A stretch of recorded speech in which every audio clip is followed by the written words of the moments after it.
Are you confused about Dolby Atmos, or do you wonder how Dolby Atmos will affect your work as a music producer? Well, I've got you covered. Hi, I'm Stefan from Mix66, and in this video I want to give you a complete overview of Dolby Atmos. I will explain what Dolby Atmos is, how you can work in Dolby Atmos without going bankrupt, and I will also give you my personal opinion on this rather new technology. So what is Dolby Atmos? Well, it is a surround format. And before we dive into the specifics of Dolby Atmos, we need to talk about how traditional stereo panning works. In traditional stereo panning, you can imagine a line that starts at the left speaker and goes to the right speaker. And with the panning knob, you can place a signal anywhere on this line. If you want to move things up or down or closer or further away, you need to use other tools like EQ, compression, delay, reverb, and so on. What does actually happen if you move the panning knob in your DAW? Well, the signal gets louder in one speaker and quieter in the other one. By the way, different so-called panning laws determine how big this gain difference between the two speakers is if you pan something. So traditional stereo panning is a speaker-based concept. Now, for example, let's assume we want to move a signal to the left and slightly up. How do we do that in traditional stereo panning? Well, we use the panning knob to move it to the left, then we can add some highs. If we add highs to a signal, psychoacoustically humans interpret this signal as coming from higher above. And just for example, let's say the panning move that we did, so the move to the left, caused the signal to be 5 dB louder in the left speaker. Now what happens if we export this signal to a stereo file, so a classic wave file with two channels, one for the left speaker and one for the right speaker? Well, all the processing that we just did is baked into this file. So independently from the system we are listening to, our file will always play back exactly the same. So whether we are listening on headphones, on a traditional stereo speaker setup, or also on a surround 5.1 system, the signal will always come out louder 5 dB from the left speaker and, of course, with the highs that we added during the processing. Now let's talk about Dolby Atmos. Dolby Atmos is an object-based 3D panning concept. This means that you don't assign a signal to certain speakers, but you can move it around in a room. So unlike traditional stereo where you have this straight line where you can pan things, you have a 3D space. You can move a signal 360 degrees around your head and also from the ear level up. By the way, you can't move things further down in Dolby Atmos. If you move an object around in the room, the position of the signal is saved in the Dolby Atmos file in the so-called Dolby Atmos metadata. So the Dolby Atmos metadata basically contains the coordinates of the signal. You can define up to 118 of these objects, and these can be single tracks or even buses, plus you have an additional 10 beds. Think of these 10 beds as a traditional 7.1.2 surround setup. So 7 speakers at ear level, 1 subwoofer and 2 ceiling speakers.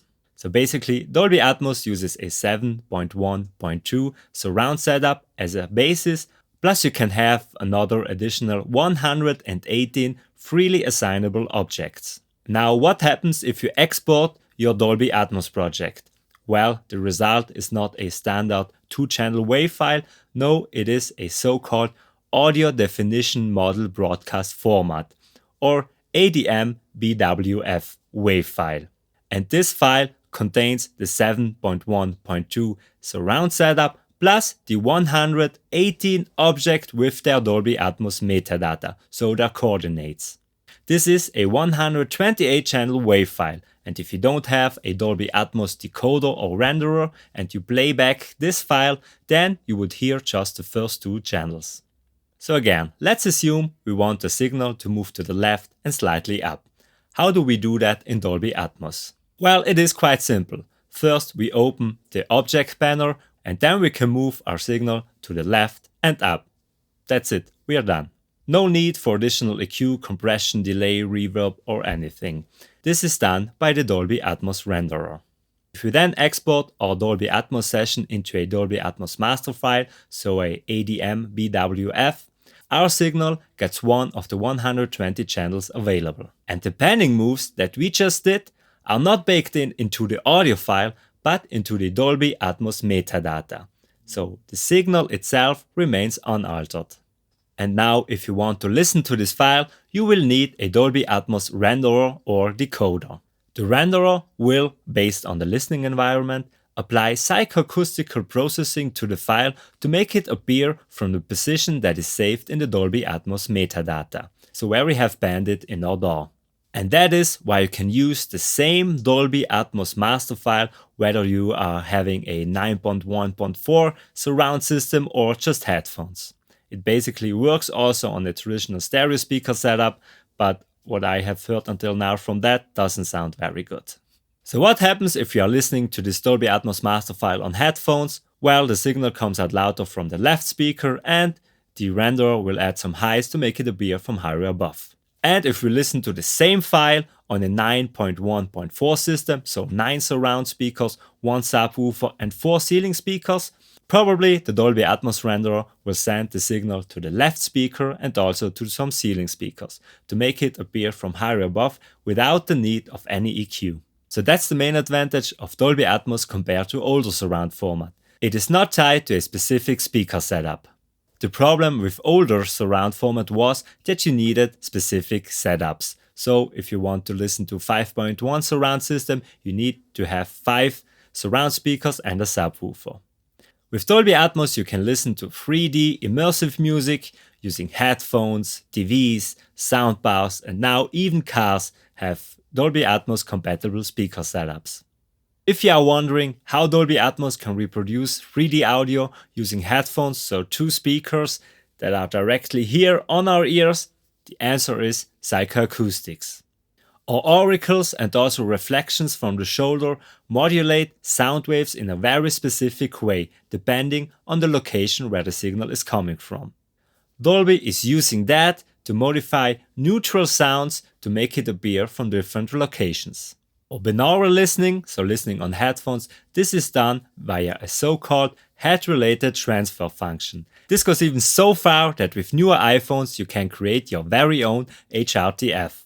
You just have to scan your face and your shoulders and the iPhone will calculate how your body reflects sound waves. Amazing technology, or now that you know the theory behind Dolby Atmos, let's get a bit more practical and talk about how you can create music with Dolby Atmos. The minimum speaker setup that Dolby requires is a 5.1.4 setup. So 5 speakers on ear level, a center speaker, 2 left and right speakers and 2 surround speakers, plus 1 subwoofer and 4 ceiling speakers. But they recommend a 7.1.4 setup. So 7 speakers on ear level, 2 additional speakers in the back, 1 subwoofer and 4 ceiling speakers. Or even a 9.1.4 setup with 2 additional speakers on ear level. So let's assume you want to build a 9.1.4 setup, the one that is recommended by Dolby. Then you would need a room that is large enough to house these 14 speakers, and all of these 14 speakers, except for the subwoofer, have to be the same distance from the listening spot. Think about it for a second. If one speaker is further away, the sound coming out of this speaker will arrive later to the ear. And if that happens, you cannot locate sounds correctly in a room. You can electronically adjust a little bit, so you can add delays to certain speakers, but that works only to a certain limit. And of course the room should sound great, but with 14 speakers in a room you have a lot of reflection points. So after you placed 14 speakers in your room, positioned them correctly, you will need to connect them to your audio interface. And of course, 14 speakers means 14 outputs. So you will need an interface that accommodates 14 outputs. When the speakers are connected to your computer, then you need a DAW that can process Dolby Atmos. This can either be done with DAWs that supports natively Dolby Atmos, just like Logic or Pro Tools, or you need a Dolby Atmos plugin. New plugins or software are coming out almost on a daily basis, so the software should be your least problem. A good thing about Dolby Atmos for music is that we, as music producers, don't need to be Dolby certified in order to make Dolby Atmos masters. So this is a good point. If you want to use Dolby Atmos for films or gaming, then also Dolby needs to certify your studio. But if you are making Dolby Atmos for music, you don't need any special certification from Dolby. You just need to meet the requirements from Dolby and you can upload Dolby Atmos to streaming platforms. A lot of stuff, or definitely. But you may think, Stefan, you said that you can listen to Dolby Atmos on headphones. Then I should also be able to create Dolby Atmos on headphones, or? And that is correct. Although it is not recommended by Dolby Atmos nor by some of the people that have a multi-speaker setup, I think that is absolutely doable. You can create Dolby Atmos music on just headphones.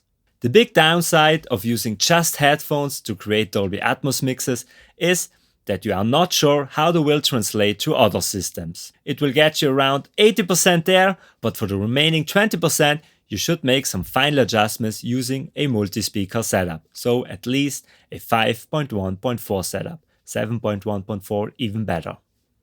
Or you could use a dedicated Dolby Atmos mixing engineer like you use a mastering engineer with traditional stereo mixes. So you get your mix at about 80%, and then for the remaining 20% you send it over to a dedicated mixing engineer that has a Dolby Atmos room and let him make these final adjustments. This will make sure that your mix sounds great on every Dolby Atmos system. Talking about mastering engineers, do you need one for Dolby Atmos? Not really, because Dolby has pretty specific requirements for a Dolby Atmos file that you have to meet during the mixing process.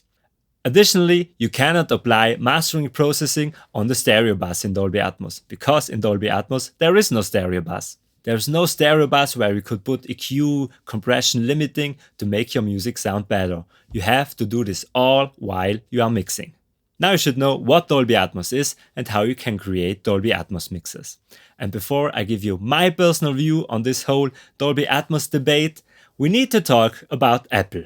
Apple again is doing their own thing. Once on a technical side, but also on a, let's say, political side. First to the technical side. Apple decided to go their own way and design their own in-house Dolby Atmos renderer. It is called the Apple Spatial Audio Renderer. So if you don't use Apple's very own DAW to create your Dolby Atmos mix, so if you don't use Logic, you won't be able to hear your mix the way that Apple Music consumers do. Now to the political side of things. My sensation is that Apple tries to force Dolby Atmos, or in their case, Apple Spatial Audio, to their consumers. If you open Apple Music the first time on your iPhone, then Spatial Audio is enabled by default. And I have heard from industry insiders that Apple is planning to make Dolby Atmos masters a required deliverable. So if you want to upload your song to Apple Music and you don't deliver a Dolby Atmos master, then the label will lose its Apple score. This means they could lose access to premium functions like direct upload or some advanced analysis tools.